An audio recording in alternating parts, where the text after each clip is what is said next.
Bonjour, je suis Jean-Michel Hullmann, membre de la paroisse de Pantemont au Luxembourg. Nous sommes ici devant le temple de Pantemont, situé au 106 rue de Grenelle à Paris, dans le 7e arrondissement. Le temple de Pantemont occupe une ancienne chapelle catholique de l'abbaye de Pantemont. C'est un très bel exemple d'architecture religieuse du XVIIIe siècle. Je vous invite tout de suite à la découvrir. Entrons.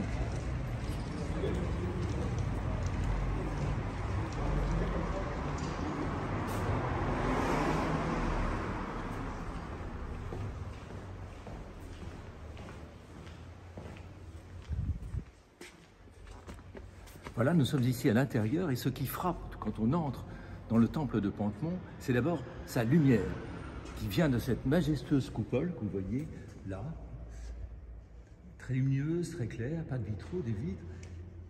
Et cette lumière qui tombe du ciel nous illumine nos cultes et tous les moments de présence ici.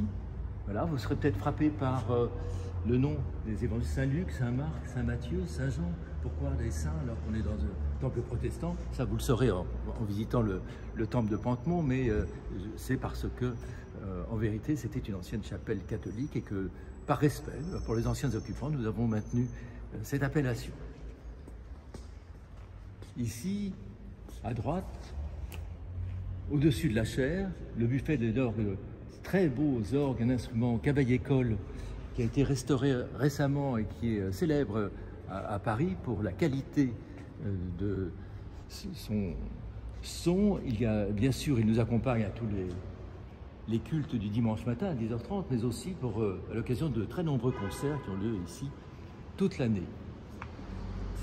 Poursuivons notre visite dans ce temple si clair par cette belle matinée. Je vous invite à me suivre. Vous pouvez, vous voyez, cette très belle architecture, l'équilibre des masses, la lumière, les symétries. Voilà, là, le temple se déploie. Les journées du patrimoine donc se dérouleront à partir, ici le temple sera ouvert à partir du samedi 14h jusqu'à 20h.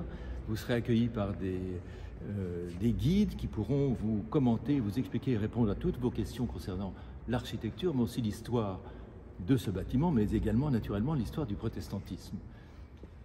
Il y aura samedi un conférencier, conservateur du patrimoine, qui fera une conférence sur le thème Histoire et architecture de Pantemont.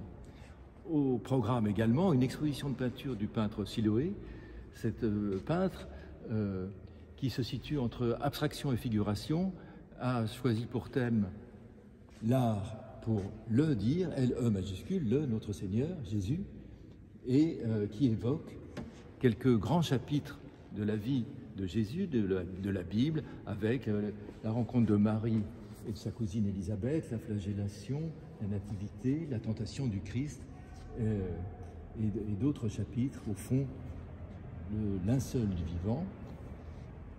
Siloé sera là aussi, naturellement, pendant toute la durée de ces journées, samedi et dimanche, et pourra répondre à vos questions, vous expliquer son travail. Également au programme de ces journées du patrimoine, outre l'exposition de peinture et la conférence du samedi soir, dimanche, notre organisme, Benjamin Intertaglia, accompagnera toute la journée par des moments musicaux, de musique sacrée, moderne, contemporaine et ancienne. Et ce sont toujours des moments extrêmement agréables, joyeux, enthousiasmants que de voir ce temple en musique, c'est-à-dire vivant. Donc bienvenue à Pantemont, samedi et dimanche.